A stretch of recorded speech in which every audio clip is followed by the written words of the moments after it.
Welcome to Glisso English. Real life stories. Have you ever walked into a room and realized people were talking about you? Worse, have you ever overheard your colleagues, the people you work with every single day, mimicking your accent and laughing at the way you speak? That is exactly what happened to Valeria, a talented designer who moved to the US to build her dream career. She speaks fluent English, but she still carries a beautiful, warm Spanish accent. One afternoon, she hears her coworkers mocking her in the break room. What would you do? Would you hide? Would you quit? Or would you find a professional, powerful way to confront them? In today's episode, we are going to follow Valeria's journey as she deals with this incredibly painful, real-life challenge. As you listen, you are going to learn essential English vocabulary for workplace communication, professional confrontation, and standing up for yourself. Let's dive into Chapter 1, The New Beginning. Valeria stood in front of the tall glass building in downtown Chicago, taking a deep breath to calm her racing heart. Today was her very first day as a lead designer at a busy marketing agency. After moving from Peru 3 years ago, she had worked incredibly hard to rebuild her career in a brand new country. Learning a brand new second language was a long journey, but Valeria had conquered it. She was fluent, fast, and highly skilled. Still, whenever she spoke, her voice carried the warm, rolling rhythm of her native Spanish. While she was proud of her roots, she sometimes worried that people in the business world would judge her based on her accent rather than her talent. As she walked into the bright, open-plan office, she was greeted by the hum of typing, ringing phones, and people discussing campaign ideas. Her supportive new manager, a friendly man named Arthur, showed her to her desk. "We are absolutely thrilled to have you, Valeria," Arthur said warmly. "Your portfolio is outstanding." "Thank you, Arthur," Valeria replied, smiling. "I am very excited and ready to bring my creative ideas to the team." For the first few weeks, Valeria poured all her energy into her design projects. She stayed late at night, polished every detail, and made sure her work was absolutely flawless. She wanted her creativity to speak for itself. In every meeting, she focused on being clear and concise. She hoped that by delivering excellent results, her colleagues would see her as a valuable leader, completely ignoring the unique way she shaped her English vowels. She felt very happy, confident, and fully ready for this new chapter.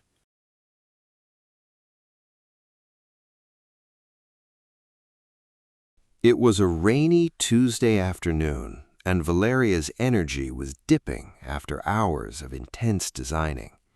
She decided to step away from her computer screen to stretch her legs and get a hot drink. She walked down the quiet hallway, heading toward the office break room to brew a warm cup of chamomile tea. As she approached the heavy wooden door, she noticed it was left slightly ajar. She could hear the familiar voices of her colleagues talking inside. It was Dustin and Chloe, 2 account managers she worked with closely on the agency's biggest advertising campaign. Valeria paused outside the door for a brief moment. She did not want to interrupt what sounded like a private or very intense conversation.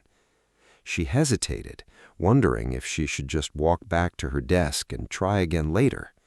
But then she heard her own name being mentioned, and her hand froze on the doorframe.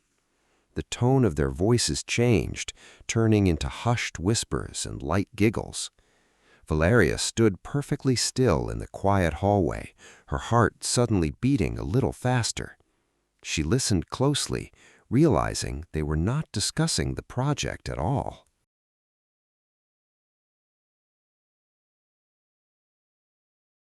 Valeria stood completely frozen as she realized they were whispering about her. Did you hear how she said strategy in the morning meeting? Dustin snickered inside the room. He exaggerated a thick, dramatic accent, making his voice sound silly. We really need to focus on the strategy, he mimicked, laughing quietly. Chloe burst into a quiet, cruel giggle at his imitation. I know, Chloe agreed, her voice dripping with amusement. And when she tries to say analysis, it honestly takes her 3 tries just to get the word out. How did she get hired for a lead role if she can't even speak clearly? Chloe asked mockingly. The harsh words stung Valeria like ice water splashing against her face.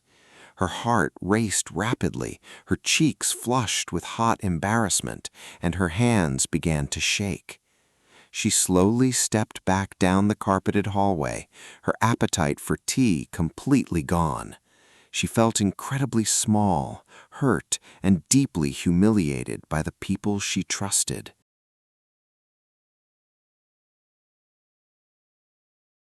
Back at her desk, the open design software on Valeria's screen was just a blur of colors. She stared down at her keyboard, feeling a familiar, painful wave of deep self-doubt wash over her. She wondered if she really was that difficult for her colleagues to understand. A quiet, fearful voice inside her head suggested that she should just stop speaking up during meetings. The urge to hide and remain completely invisible for the rest of the day was incredibly strong. However, as the initial shock began to fade, a rising sense of anger took its place. She had earned her college degree, led successful marketing campaigns, and mastered a complex second language. She had worked far too hard to be treated like a cheap joke in an office break room. Her accent was a sign of her hard work and her bilingual brain, not a weakness to be laughed at. She closed her laptop slowly, realizing that staying silent would only make her feel powerless. She needed to handle this, but she knew she had to find the right professional way to stand up for herself. At lunchtime, Valeria decided to leave the office to get some fresh air. She had planned to meet Paige, a kind and supportive coworker who worked in the human resources department. They walked together to a quiet, cozy cafe down the street, away from the busy office energy. Over a warm lunch, Valeria took a deep breath and decided to share what had happened in the break room. I overheard Dustin and Chloe mocking my accent earlier, Valeria admitted, her voice trembling slightly with emotion. They were laughing at how I pronounced certain words and questioning why I was even hired. Paige listened intensely, her expression turning from warm curiosity to deep sympathy and concern. I am so incredibly sorry you had to hear that, Valeria, Paige said, shaking her head in disappointment. That behavior is completely unprofessional, exclusive, and unacceptable in our workplace. Valeria sighed, looking down at her cup of coffee. I don't want to cause a massive scene or make things awkward, she confessed, but I simply cannot pretend that I did not hear them. Paige reached out and placed a reassuring hand on Valeria's arm. And you shouldn't have to stay silent, Paige agreed gently. You have every right to address this directly with them. My advice is to keep the conversation calm, factual, and strictly professional. Focus on how their behavior affects teamwork, and do not let your anger dictate your words. Valeria nodded slowly, feeling a small spark of confidence return to her chest.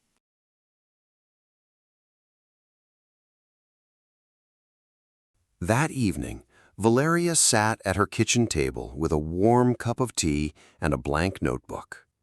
She knew that reacting with anger or in the heat of the moment would not help her.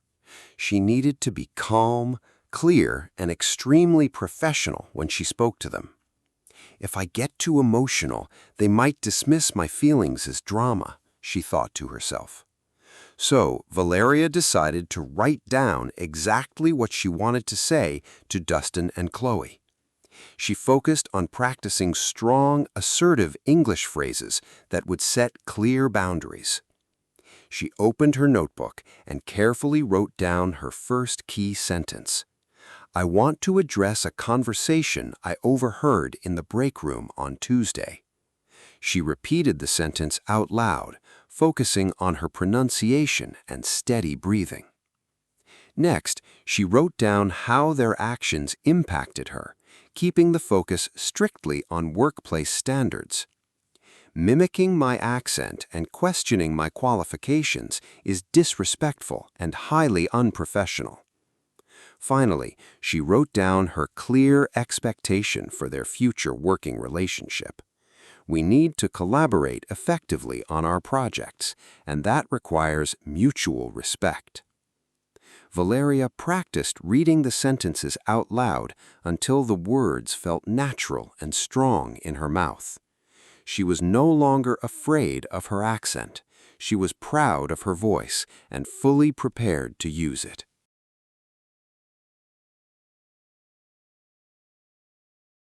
On Thursday morning, Valeria arrived at the office feeling calm, focused, and completely ready. She sat at her desk and opened her email calendar to schedule a meeting with Dustin and Chloe. She did not want to catch them off guard in the hallway, nor did she want to discuss this in public. She carefully typed their names into the invite and chose a private, glass-walled conference room. For the subject line, she kept it completely neutral: project collaboration and communication. She set the meeting for 2 p.m. that afternoon, giving herself time to review her notes. Within 10 minutes, both Dustin and Chloe accepted the invitation.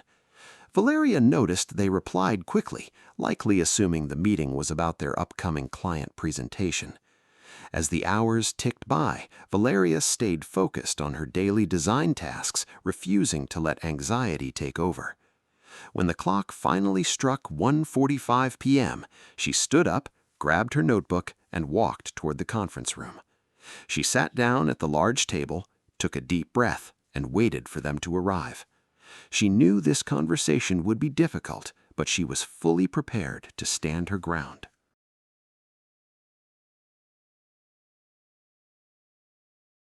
At exactly 2 p.m., the heavy glass door of the conference room swung open. Dustin and Chloe walked in, both of them smiling and carrying their notebooks. "Hey, Valeria," Dustin said casually as he pulled out a chair.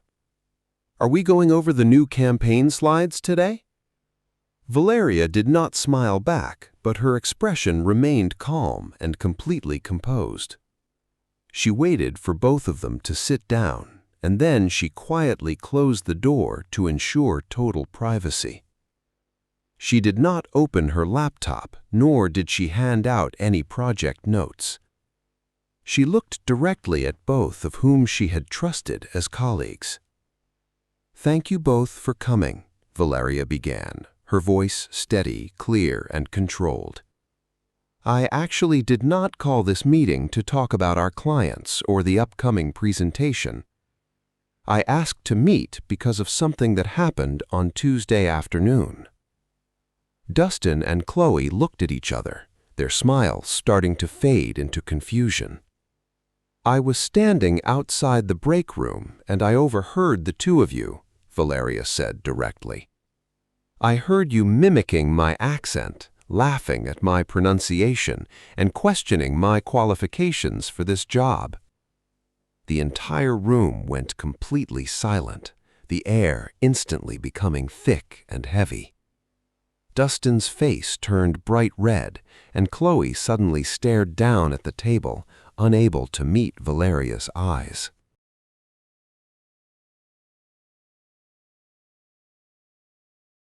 Dustin cleared his throat, shifting uncomfortably in his leather chair. "Look, Valeria, we were really sorry, but we were just joking around," he stammered, attempting to laugh it off. "It was just a silly joke, and we definitely did not mean for you to hear it." Valeria looked at him calmly, refusing to let his excuse minimize the impact of his words. My accent is simply a reflection of the fact that I speak more than one language fluently. It does not affect my design expertise, my leadership skills, or my value to this agency. Chloe swallowed hard, her face pale with genuine embarrassment. "You are completely right, Valeria," Chloe said quietly, looking up with a sincere expression. "There is absolutely no excuse for what we did, and it was extremely immature of us. We are truly, deeply sorry for hurting you and disrespecting your hard work." Valeria let the apology sit in the air for a moment, letting them feel the gravity of the situation. She was glad she had practiced her words because they gave her the strength to remain completely in control of the room.